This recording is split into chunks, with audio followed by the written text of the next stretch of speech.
오늘은 2강 소재와 그리스도에 대해서 함께 나누도록 하겠습니다. 우리가 저번 주에 1강을 나눴는데요. 번제와 그리스도에 대해서 나눴고요. 요약해서 복습을 해드리면 결국에 이 번제를 통해서 첫 번째로는 십자가, 예수 그리스도의 십자가를 더 깊이 깨닫게 된다라고 함께 나눴습니다. 이 번제는 예수 그리스도의 죽음, 예수 그리스도의 십자가를 예표하기 때문에 그 피 흘리는 제사, 번제를 통해서 예수 그리스도의 죽음을 볼 수 있습니다. 그리고 둘째로 이 번제를 통해서 하나님의 거룩함, 하나님의 온전하심을 닮아갈 수 있다라고 함께 나눴습니다. 어떻게 하나님의 거룩함과 온전함을 닮아갈 수 있는가? 그것은 히브리서 12장 2절 말씀처럼 온전케 하시는 이인 예수를 계속해서 바라보자. 즉 예수님을 계속 바라보는 삶을 살아갈 때 예수님의 온전하심, 예수님의 거룩함을 닮아갈 수 있다라고 함께 나눴습니다. 이 번제, 피 흘리는 제사를 통해서 예수님의 죽음, 예수 그리스도의 십자가를 더 깊이 깨달을 수 있다면 오늘 소제는 피 흘림이 없는 제사입니다. 이 소제는 예수 그리스도의 삶과 성품을 볼 수 있게 하는 제사입니다.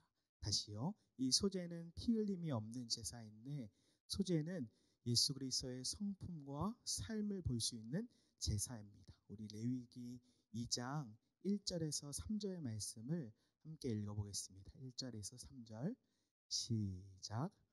누구든지 소제의 예물을 여호와께 드리려거든 고운 가루로 예물을 삼아 그 위에 기름을 붓고 또 그 위에 유황을 놓아 아론의 자손 제사장들에게로 가져갈 것이요 제사장은 그 고운 가루 한 움큼과 기름과 그 모든 유향을 가져다가 기념물로 제단 위에서 불사를 지니 이는 화제라 여호와께 향기로운 냄새니라.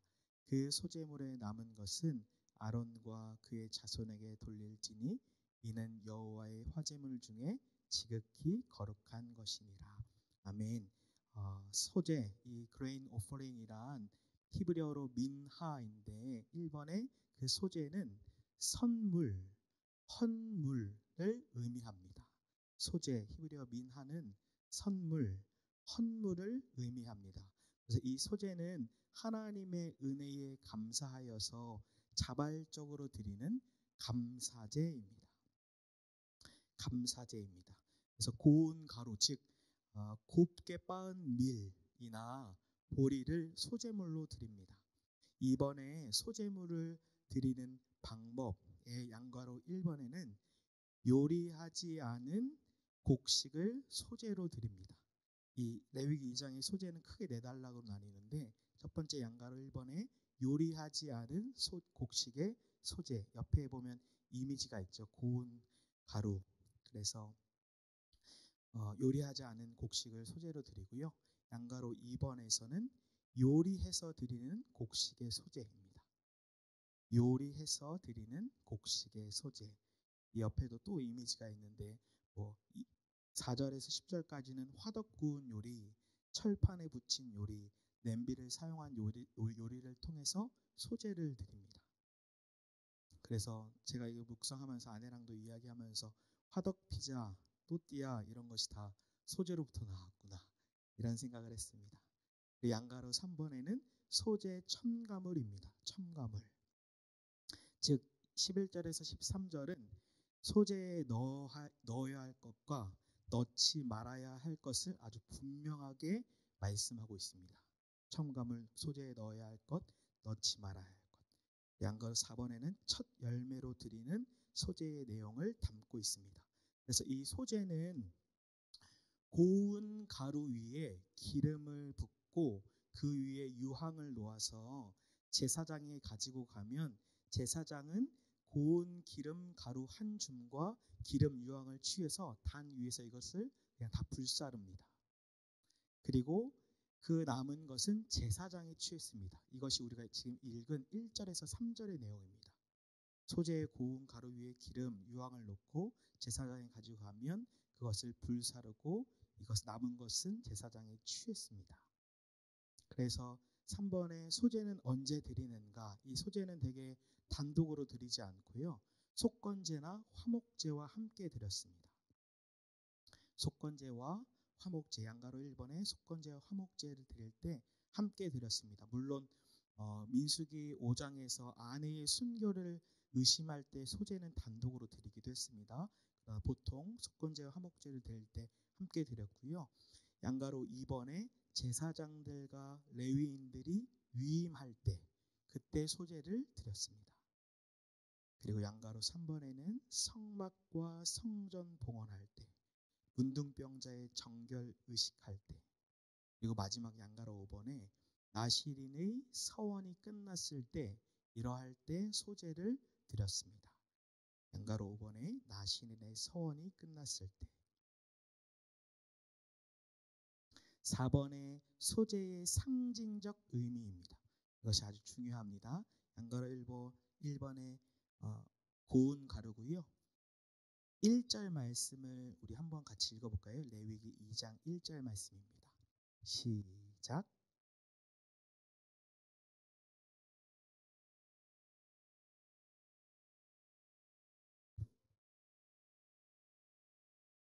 아멘. 여기서 고운 가루, 솔레트라는 단어는 외피가 섞이지 않은 나달로 만든 밀가루, 즉 밀의 나달을 곱게 간 가루를 의미합니다.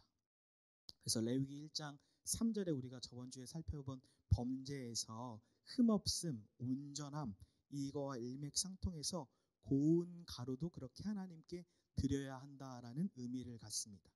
이 레위기를 바르게 해석하는 것의 핵심 중에 하나가 중요한 것이 무엇이냐면요, 상징적인 것을 바르게 해석하는 것입니다.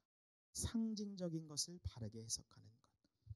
그래서 상징적인 것을 바르게 상징적으로 해석해야 되고 문자 그대로를 문자로 해석해야 하는데 신천지나 이단이 이것을 거꾸로 하는 겁니다.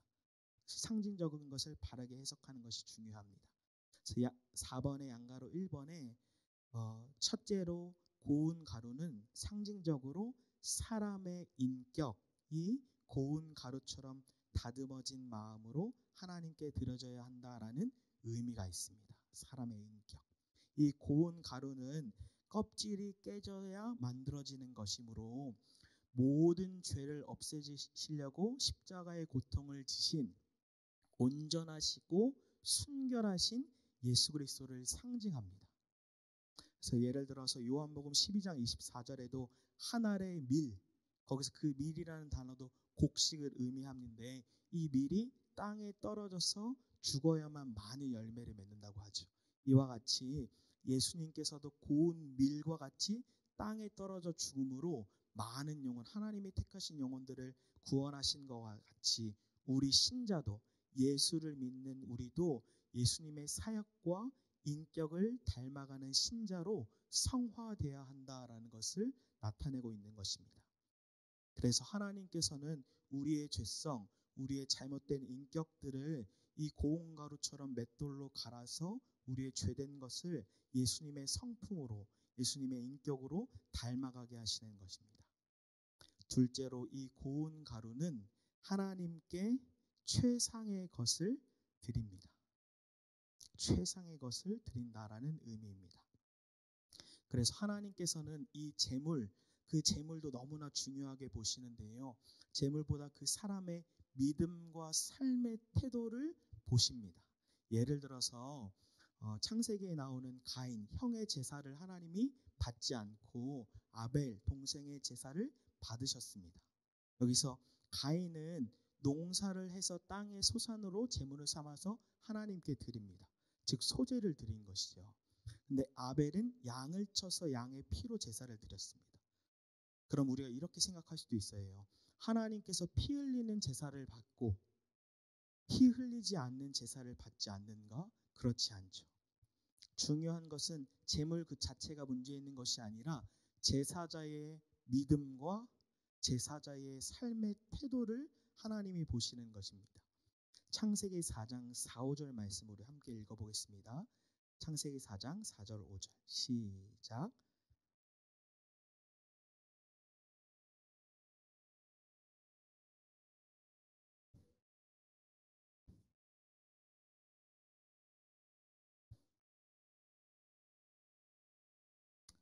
여기 5절에 가인의 제물을 받지 않았다라고 말하지 않고 잘 보시면 5절에 가인의 제물을 받지 않은 것입니다. 즉 가인의 믿음 없음과 삶의 태도를 받지 않으신 것입니다. 그래서 히브리서 11장 4절에는 믿음으로 아벨은 가인보다 더 나은 제사를 하나님께 드렸다. 피 흘리고 피를 흘리지 않고가 중요한 것보다 더 중요한 것은 믿음으로 아벨은, 그래서 창세기 4장 4절에도 아벨의 제물을 받으신 것입니다. 아벨의 믿음과 아벨의 믿음의 삶, 그 삶을 하나님의 삶의 터들을 받으신 거고, 반대로 가인은 믿음 없음과 그의 삶의 태도를 하나님이 받지 않으신 것입니다. 그래서 믿음 없음과 악한 삶의 열매로 그 동생 아벨을 죽이는 인간 최초의 살인 사건, 그것을 나타내고 있는 것이죠. 그래서 이 소제는 감사로 우리의 삶을 또 믿음으로 최상의 것을 드리는 것, 그것을 의미합니다. 이 소제를 통해서 거룩한 삶을 볼 수 있습니다. 우리 뒷장으로 넘겨볼까요? 뒷장에 기름, 셰멘에 대해서 나옵니다. 아주 중요합니다. 우리 레위기 2장 2절 말씀을 함께 읽어보겠습니다. 시작.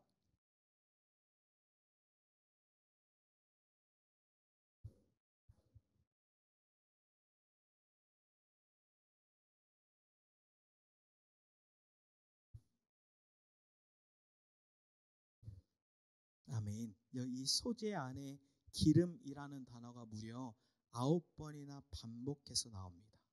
이 반복은 그만큼 중요하다라는 것을 의미하고, 반복은 강조하는 것입니다. 소재의 기름은 반드시 들어가야 합니다.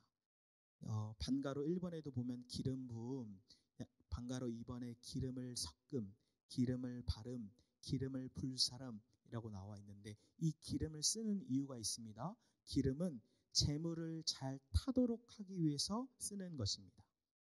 재물이 잘 타도록 기름을 쓰는 것이고, 상징적인 의미가 있는데, 기름은 9번이나 반복하면서 굉장히 중요하다고 말씀드렸습니다. 이 기름은 성령을 상징합니다. 이 기름은 성령을 상징합니다. 이사야 61장 1절을 보면 주 여호와의 영이 내게 내리셨으니 이는 여호와께서 내게 기름을 부으사, 이 기름을 뭐라고 얘기하면 여호와의 영이 내게 내렸다라고 말씀합니다. 즉 성령이 내게 내리신 것이죠. 예수님의 공생애, 예수님의 삶을 생각해 보면 예수님의 사역과 인격은 온통 성령의 기름 부으심으로 있었습니다. 예를 들어서 예수님께서 성령으로 잉태되셨고, 예수님의 세례를 받으실 때도 성령으로 세례를 받으시고, 예수님의 모든 사역 속에서 성령 하나님께서 예수님과 함께 하셨고, 뿐만 아니라 로마서 1장에는 예수께서 죽으시고 부활하실 때 성결의 영, 성령으로 부활하셨다라고 로마서 1장에도 기록되고 있습니다. 그만큼 예수님의 삶에 성령의 기름 부으심이 있었다라는 것입니다. 그것을 우리에게 적용하면 우리의 삶에도 날마다 죽는 삶, 성화되는 삶의 열쇠는 무엇이냐면 성령의 능력이 있습니다. 성령 하나님과 친밀하게 동행하는 삶을 살 때 우리는 예수님의 성품과 사역을 닮아가게 되는 것입니다. 그리고 양가로 3번에 유향의 상징적 의미입니다. 유향은 기도를 상징합니다. 유향은 기도를 상징합니다. 우리 시편 141편 2절 말씀을 함께 읽어보겠습니다. 시편 141편 2절 시작.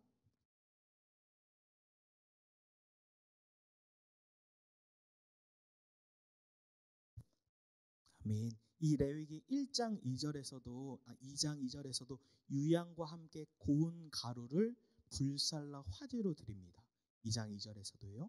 이 시편 141편 2절 말씀도 분향하다라는 원어의 의미가 완전히 불사르다, 즉 유향과 똑같이 완전히 불살라서 하나님께 올라가는 것은 기도를 상징합니다. 그래서 요한계시록 5장 8절에도 이 향은 성도의 기도다라고 나오지요. 그래서 청교도 신학자 존 오웬도 우리의 열렬한 기도를 통해 우리 안에 있는 죄성을 죽일 수 있습니다. 그 성화의 중요한 열쇠를 기도라고 이야기합니다. 그리고 우리 양가로 4번에 하나님과 식탁 교제입니다. 우리 레위기 2장 3절 말씀을 읽겠습니다. 2장 3절 시작.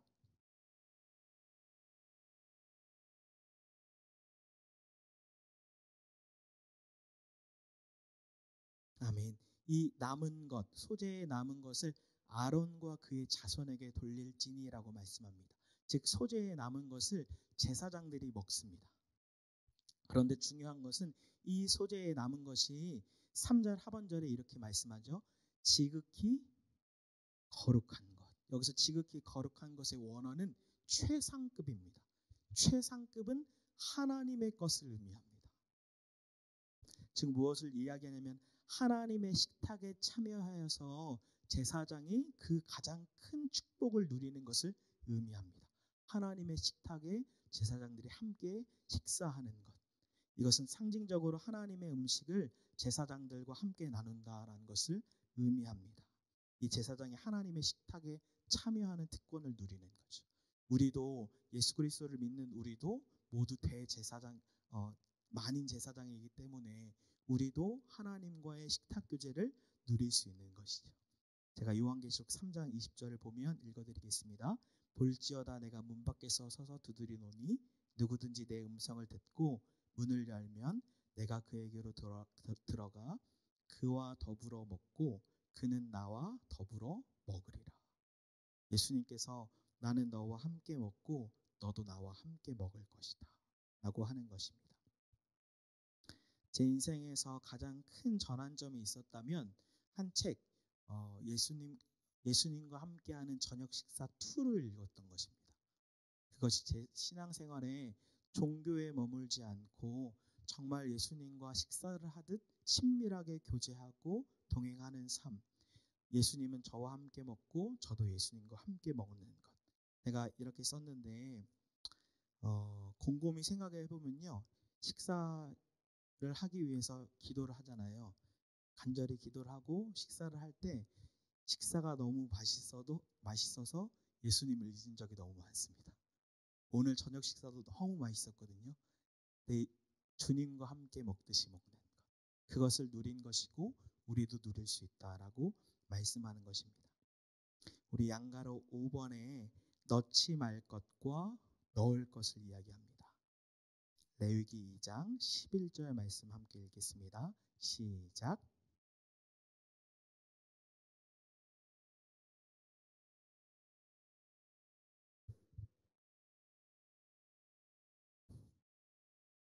아멘. 누룩과 꿀은 넣으면 안 된다라고 말씀합니다. 그 이유가 있는데 음식이 변질되기 때문입니다. 그리고 두 번째로는 부정적인 의미가 있기 때문입니다. 누룩과 꿀에는 말 그대로 변질된다, 부패된다라는 상징적인 의미가 있는데 마태복음 16장 6절에 예수께서 이르시되 삼가 바리새인과 사두개인들의 누룩을 주의하라라고 말씀합니다. 이 누룩과 꿀은 죄, 유혹, 쾌락을 상징합니다. 그래서 하나님의 언약 백성은 이것을 멀리해라라는 의미를 갖고 있습니다. 그래서 이 소재는 그리스도인의 성화된 삶, 거기에 계속 초점을 두고 있는 것입니다. 그리고 반드시 넣어야 할 것은 13절에 소금을 넣어야 합니다. 레위기 2장 13절에 보면 하나님의 언약의 소금, 이 소금을 드릴지라라고 얘기합니다. 이 소금을 넣는 이유가 있는데 그것은 맛을 내기 위해서입니다. 제사장들이 그 음식을 먹기 때문에 맛을 내기 위해서 소금을 내는 것이고 상징적으로는 변치 않음을 의미합니다. 그래서 히브리 사람들은 변치 않는 약속을 할 때 그것이 소금 언약이다라고 얘기합니다. 그래서 하나님께서 이스라엘 백성을 향해서 영원한 하나님의 나라를 약속하면서 이게 소금의 언약이야라고 약속을 하는 겁니다. 역대하 13장 5절에도 소금 언약이라고 하면서 하나님의 나라를 유업으로 줄 것을 반드시 지키겠다라는 의미로 하나님께 소금 언약을 하십니다. 그리고 5번에 이제 끝을 향해 달려갑니다. 5번의 소재의 신학적 의미, 그 양가로 1번에는 감사제입니다. 레위기에 의하면 가나안 땅은 그 주인이 하나님이다라고 이야기합니다. 그러므로 이 땅으로부터 수확하게 하는 것도 모두 다 하나님의 은혜다라고 감사하게 되는 것이죠. 그래서 우리의 삶을 돌아보면 나의 삶에는 감사가 있는가? 아니면 불평과 불만과 수군거림이 있는가?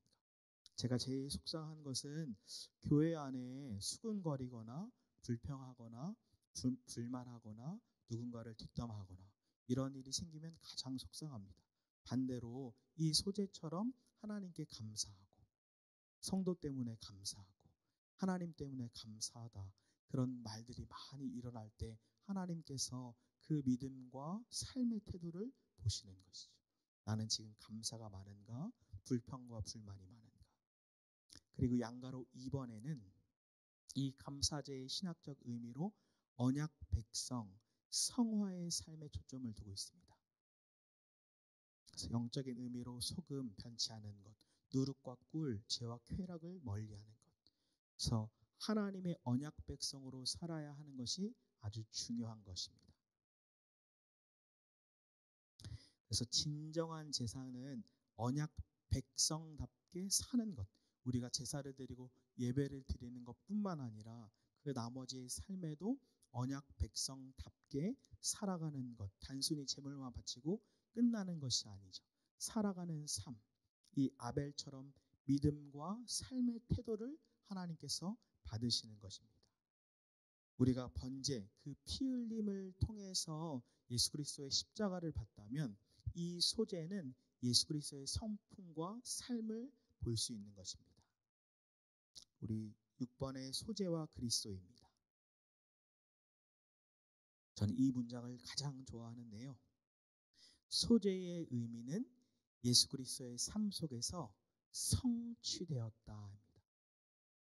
소재의 의미는 예수 그리스도의 삶 속에서 성취되었다. 저는 이것이 이 소재 전체의 한 줄 정리라고 생각합니다. 많은 것들을 막 배웠잖아요. 감사제, 고운 가루로 되어야 한다. 기름은 성령을 의미한다. 하나님과 식탁 교제를 한다. 죄를 멀리해야 된다. 언약 백성이다. 이 많은 것들이 있는데 이 모든 소재는 뭐를 향해 달려가냐면 소재를 통해 예수 그리스도의 삶을 보는 거죠. 소재는 예수 그리스도의 삶을 통해서 성취가 되는 것이죠. 그래서 메시아신 예수 그리스도는 율법의 완성이자 마침이십니다. 이 모든 5대 제사가 지향하는 것이 무엇이냐면 예수 그리스도의 삶, 예수 그리스도의 죽음, 예수 그리스도의 부활을 향해 이 모든 제사가 달려가고 있는 것입니다. 우리 고린도전서 5장 7절 8절 말씀을 함께 읽어보겠습니다. 고린도전서 5장 7절 8절 시작.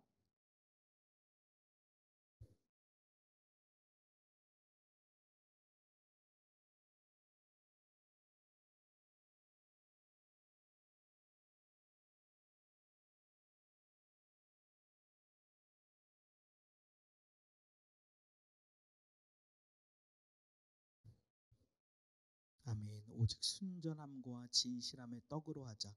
이 누룩이 없는 순전함과 진실한 떡이 바로 소재이고 예수 그리스도의 삶이 바로 순전함과 진실하심으로 사시는 언약의 성취 그 자체이십니다. 그러므로 우리도 예수를 믿는 우리도 이 예수님의 순전함, 예수님의 진실함을 그 삶을 배우고 따라가야 하는 것입니다. 이 소재는 예수 그리스도를 통과한 신자가 세상 속에서 어떻게 살 것인가, 감사와 성화된 삶으로 그것에 초점을 두고 있습니다. 이것이 전 제일 중요하다고 생각하는데, 소재를 통해 예수 그리스도의 삶의 성취를 볼 수 있다면 이제 어떻게 우리의 삶이 성화되는 삶을 살 수 있을까? 전 이 질문을 가장 많이 합니다. 어떻게? How? 어떻게 예수 그리스도의 삶을 닮아갈 수 있는가? 이 소재에서 9번이나 반복되고 강조되었던 부분이 바로 기름이었죠. 기름을 반드시 넣어야 하는데 기름은 성령을 상징한다고 말씀드렸습니다. 우리 갈라디아서 5장 25절 아주 중요한 말씀인데 마지막으로 함께 읽어보겠습니다. 시작. 만일 우리가 성령으로 살면 또한 성령으로 행할지니. 아멘. 여기서 성령으로 살면이라는 원어를 직역하면 성령님과 함께 나란히 걷다라는 의미입니다. 성령님과 함께 나란히 걷다. 즉 성령 하나님과 동행하면 주님의 성품을 닮아갈 수 있다. 이 갈라디아서 5장 25절 바로 위에 22절과 23절에 우리가 잘 알고 있는 성령의 열매, 사랑과 희락과 화평과 오래 참음, 자비, 양성, 충성, 온유, 절제. 이것을 암송하는 게 외우는 게 중요한 것이 아니라 이 성품을 닮아가는 것이 중요하죠. 이것은 성경이 뭐라고 얘기하냐면 장사라가 얘기하는 것이 아니라 성령님과 함께 나란히 걸으면 반드시 성령의 열매를 맺는다. 가지가 포도나무에 붙어 있으면 반드시 열매를 맺듯이 성령 하나님과 그 기름, 성령 하나님과 온 생애를 예수님께서 함께 하신 것처럼 신자 예수 그리스도의 십자가를 통과한 성도가 성령 하나님과 모든 삶을 함께하고 동행한다면 반드시 그 성품을 닮아간다라고 성경이 이야기하는 것이죠. 제가 아내와 동행하고 함께 살면 서로 닮아가듯이. 그래서 이 레위기와 그리스도를 통한 목적은 무엇이냐면 단순히 지식에 있지 않고 우리의 삶에 구체적으로 적용하고 변화되고 예수님을 닮아가는 것에 있습니다. 저는 아무리 성경을 열심히 배우고 심지어 성경을 백독했을지라도 성령 하나님과 친밀하게 동행하지 않으면 이 말씀처럼 절대로 주님을 닮아갈 수 없다라고 생각합니다. 한 목사님께 제 말씀의 결론을 내릴 텐데요. 한 목사님께 성도님이 여쭈었습니다. 목사님께서 성도님께 제가 집사님 집에 함께 산다면 집사님의 삶은 가장 먼저 무엇이 변하시겠습니까? 이렇게 목사님께서 성도님께 질문했습니다. 네, 성도님께서 첫 번째로 목사님께서 우리 집에 사시면 가정 예배를 꼭 드릴 것 같습니다. 그리고 두 번째로는 집을 깨끗하게 치울 것 같습니다. 그리고 세 번째로는 식사 기도를 더 길게 할 것 같습니다. 그리고 네 번째로는 TV를 치우고 성경을 읽는 시간을 갖겠습니다. 이렇게 이야기하시면서 이분이 그런데 딱 이런 생각이 드셨대요. 주님이 함께 하신다는 것, 주님과 함께 진짜 산다라는 것이 어떻게 보면 이런 것이구나. 저는 적용으로 세 가지를 이렇게 1, 2, 3번을 놨죠. 이 질문을 드리고 싶습니다. 여러분은 저희 담임 목사님과 집에 함께 사신다면 가장 크게 변화될 세 가지를 한번 적용으로 적어 주십시오. 저랑 제 아내는 뭐라고 적었냐면요. 담임 목사님께서 저희 집에 오셔서 사시면 집을 더 깨끗하게 치울 것 같다. 두 번째로는 제 방을 메워드리겠다. 이렇게 적었고요. 아내는 식사 준비를 더 열심히 할 것 같다. 그리고 목사님과 식사하면서 더 많은 대화를 나누고 싶다. 이렇게 적었습니다. 그러면 성도님들도 만약에 목사님께서 우리 가정에 함께 사신다면 어떻게 변화될 것인가? 한번 적어보십시오. 세 가지를.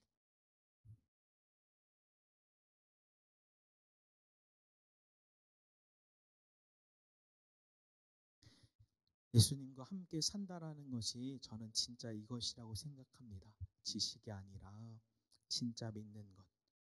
운전을 할 때도 주님을 모시기에 과속할 수 없고 주님을 모시기에 험담이나 뒷담화나 수근수근을 절대로 할 수 없고 주님을 정말 앞에 모신다면 주님을 앞에 모시기에 핸드폰으로 이상한 것을 아무렇지 않게 보지 못하게 되는 것처럼 주님을 앞에 모시는 삶, 주님 코람데오, 주님 하나님을 성말 앞에 모시고 사는 삶은 하나님의 성품을 조금씩 닮아가게 한다라고 저는 확신합니다.